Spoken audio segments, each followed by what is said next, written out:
Hi everyone, it's Vivian here. So for today's video, I want to do something different, something to do with literature. And yeah, it's about poems. So I've already printed out the poems on the paper, and there are 2 poems in it. And I actually wrote them by myself. So here's how we're gonna do. I'm gonna read them for you, and then after I finish reading it, I'm gonna explain a little bit about it. So yeah, let's start with the first poem. The dark night becomes her light. The light of the moon becomes her darkness. What makes her shine? Neon lights at the end of the road brighten the asphalt footing. A very abnormal door appears. Tighten her chest, it itches. While her soul is twisted, she can't stand being scandalous anymore. Tired of this heart searching for the truth, is she worthy of fame? Sinking herself into despair, she cried, she screamed, she has sank into delusion.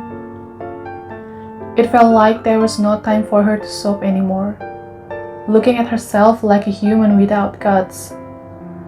The number of choices makes her wrap around a rope. She hissed. She couldn't breathe. She surrendered. Her fear made her fail to run. Fine scratches spread across her body.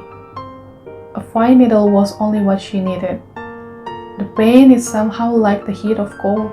It will imprint wherever. She is aware of her relatives. Remember her happy time, humming happily, staring at the light of her soul. Regret came repeatedly. Apologize for the hurt. Say a prayer before it's too late again.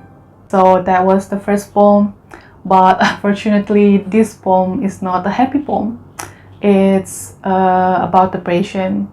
So this character on this poem, which is the girl, she feels like there is something heavy on her chest that she needs to get it out, but she doesn't know how, and unfortunately she chose the wrong move, which she tries to take her own life.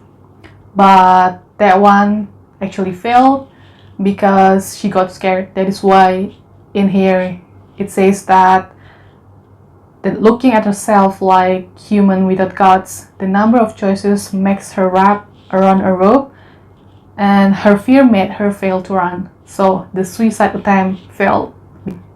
So she started to draw all around her body.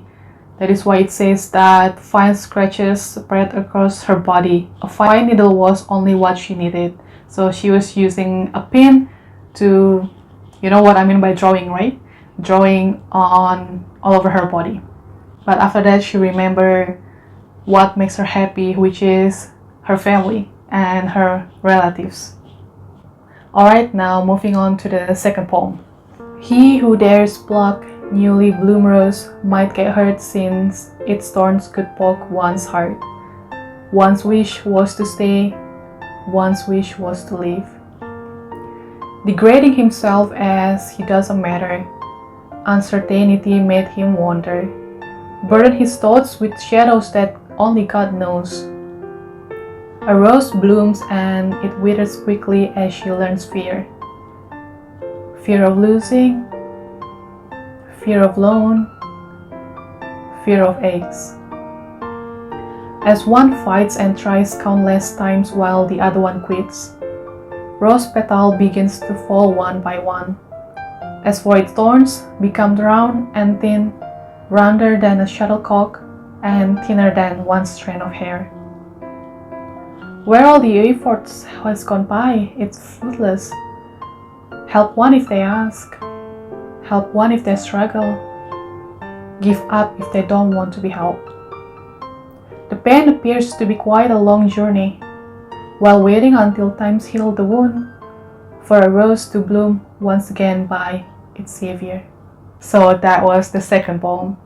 And unfortunately, again, it's not about a happy poem, it's about a broken heart. So this poem describes couple.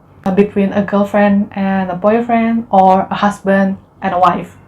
And I described the rose as the woman. In this poem, it's explained that it was the guy who wants to leave and the girl who wants to stay. The guy feels like he was burdened with his own thoughts that maybe that the girl deserved someone better than him. As soon as the girl knew this, the girl learns fear. So that's why it says fear of losing, fear of alone, and fear of eggs. So the girl tries to fight many times, but it still didn't work out. The guy still thinks that the girl deserves someone better than him, and then the girl feels hurt. That is why it says rose petal begins to fall one by one as the girl feeling deeply hurt. And this is my favorite line. As for its thorns become round and thin, rounder than a shuttlecock and thinner than one strand of hair. Isn't it nice? That is. And then, of course, the pain is going to be a very long journey, and time shall heal the wound, right? Until the replacement of the guy came to her as her savior. And as for the titles, I left it titleless because I don't know what to put as the titles for these two poems. Because when I wrote this, I just wrote it. I didn't think of the title first, I just wrote it until the end. I haven't still figured out the title, so I just leave them titleless, I guess. Alright, that's it for today's video. I hope you guys enjoy listening to the poem, and let me know in the comment down below what you guys think about the poems. Thank you for watching.